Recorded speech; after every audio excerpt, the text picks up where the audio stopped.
Le calendrier est bizarre, Monsieur le Président. Immédiatement après la condamnation de l'Union européenne de la violation des droits de l'homme en Algérie, la diplomatie algérienne s'est engagée dans une mission à Abuja, au Nigeria, pour des discussions, négociations, éventuellement, avec la CEDEAO, que nous venons de qualifier d'organisation terroriste.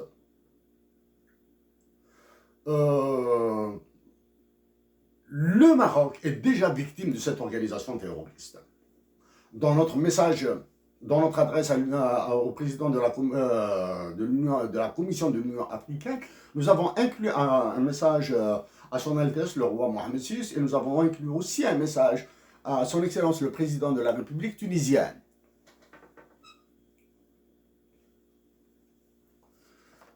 Le contenu maintenant concret de notre adresse sera en deux parties. Une partie sur la religion, les droits de l'homme, et ensuite un commentaire rapide de ces chiffres et de ces graphiques.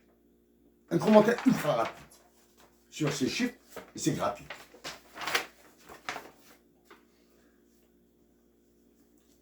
Sur une introduction sur les droits de l'homme en Algérie. L'homme qui a introduit les droits de l'homme, les deux hommes qui ont introduit les droits de l'homme en Algérie, sont M. Hussein Ahmed grâce à Alim Sili. M. Hussein Ahmed, dans quelques jours, nous allons penser à son départ, à son décès. Alim Sili, avocat français, a été assassiné à Paris en 1987.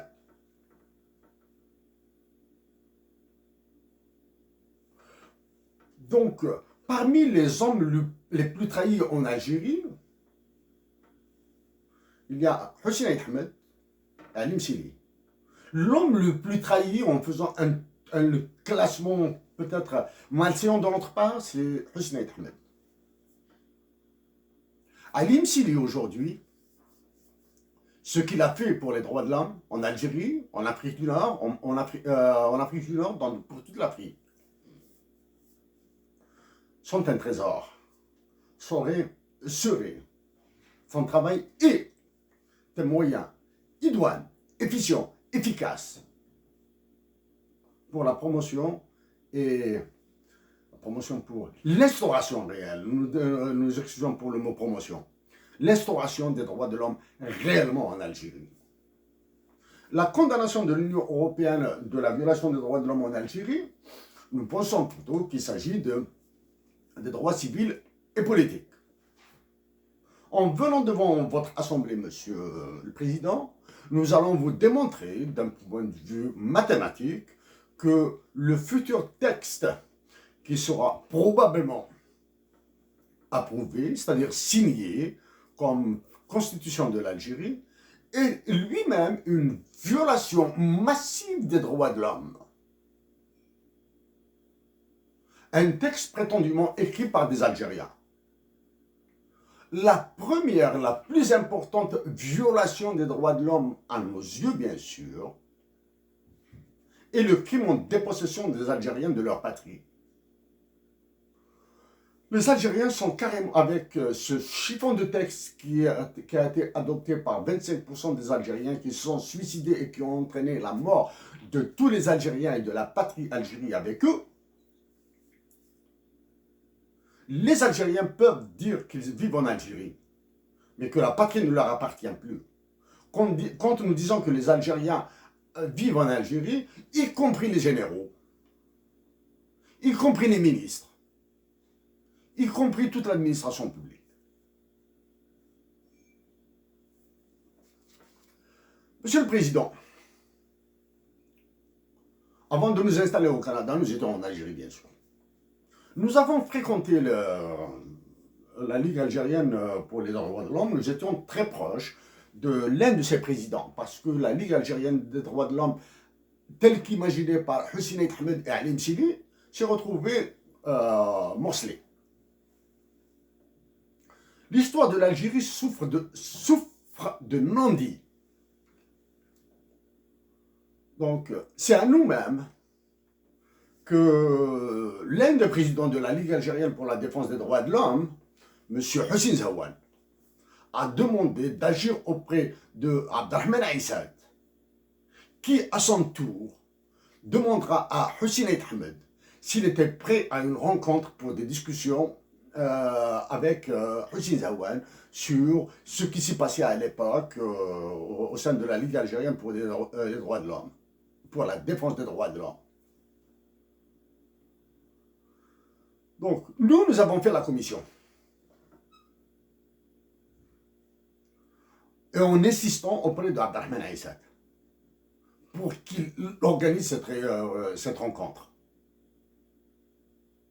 Au-delà du message que nous avons fait, nous ignorons tout. Monsieur le Président, peut-être qu'il vous paraîtrait malséant de notre part de jurer, mais nous allons le faire parce que nous avons foi en Dieu. Nous jurons devant Dieu que Abdelrahman Aissad a été muet plus qu'une carte dans tous ses rapports à Hussein Ait Ahmed. Et Dieu seul sait combien ils sont nombreux. Voilà. En Algérie, sous le parrainage, pilotage de deux ONG, une ONG installée en Algérie, et c'est une ONG allemande, c'est la Fondation Friedrich Ebert, et une ONG italienne, dont nous avons oublié le nom. Nous avons assisté à un séminaire sur les droits de l'homme en Algérie, à Alger même. Il y avait des avocats, il y avait le président de la Ligue algérienne pour la défense des droits de l'homme, donc il y avait M. Hossein Zawan, à qui une relation de profond respect nous lie. Il y avait des ministres algériens.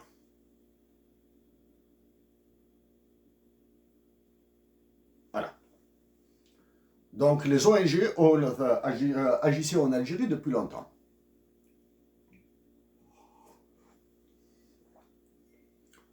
Monsieur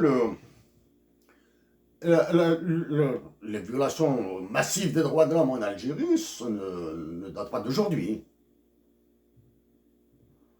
Elles ont commencé à partir de 1963, 80, 81, 88, les années 90, les années 2000, 2001, avec l'assassinat des Algériens, essentiellement en Kabylie, tout ça.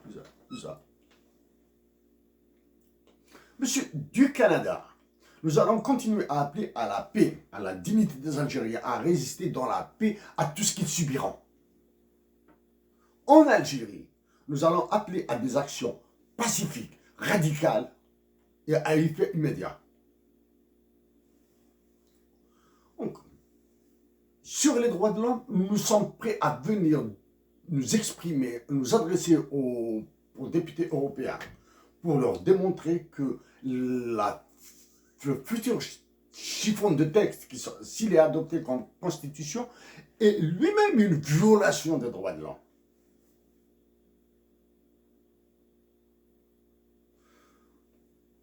Sur un travail que nous avons fait en Algérie sur les droits de l'homme. À l'Université de Montréal, nous avons fait un stage sur la mesure de la réalisation des droits économiques, sociaux et culturels avec l'indice des prix à la consommation et subséquemment avec l'inflation. Nous répétons, c'est un sujet probablement complexe, assez complexe. Pour lequel il nous a été recommandé de ne pas aborder, mais nous aimons ça. Nous aimons les sujets complexes. Donc nous avons abordé, nous avons travaillé sur comment mesurer le niveau de réalisation des droits économiques, sociaux et culturels avec l'indice des prix à la consommation et pas subséquemment, comme on l'a dit, par l'inflation. Lors d'un séjour en Algérie, nous avons rebalancé un contenu vraiment amoindri, hein, amoindri de ce que nous avons fait à l'Université de Montréal. Nous l'avons fait dans la ville que nous qualifions de plus belle ville du monde, Akbou, dans le département de Béjaïa, parce que c'est là-bas où nous avons étudié, nous avons fait nos études collégiales et de lycée. Monsieur le Président, nous allons laisser un espace très large pour une éventuelle discussion, pour une éventuelle adresse. Donc, nous éviterons d'aller sur la condamnation de l'Union européenne de la violation des droits de l'homme en Algérie.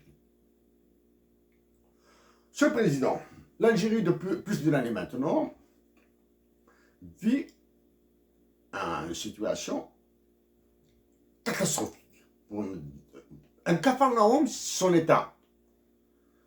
Elle est en guerre avec le Mali et le Niger, elle est en guerre sociale. À l'intérieur même. Les manifestations ont été déclenchées par des organisations internationales américaines. Nous le répétons. Les manifestations ont été déclenchées par des organisations internationales américaines, ONG non gouvernementales américaines hyper puissantes.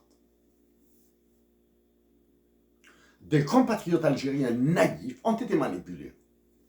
La gestion maintenant de ces manifestations par l'état-major de l'armée et le gouvernement, en envoyant sur le terrain toutes sortes de manipulateurs, toutes sortes de services secrets, qu'ils soient militaires ou civils, ont transformé ces manifestations en monstres.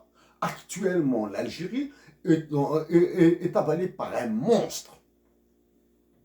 Sur ces sujets, nous sommes adressés au chef d'état-major de l'armée, au président de la République, à ceux qui ont tenté de faire des médiations.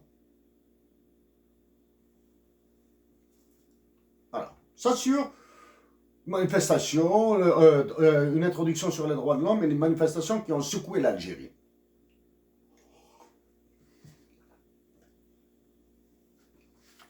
Monsieur le Président, avant de continuer de revenir sur les droits de l'homme avec quelques chiffres, avant-il que nous allons parler, parce que nous allons qualifier, nous avons dit que l'Algérie est en guerre avec le Mali et le Niger, que l'UMOA et le CEDEAO sont des organisations qui sévissent en Afrique, nous allons voir maintenant le côté religieux.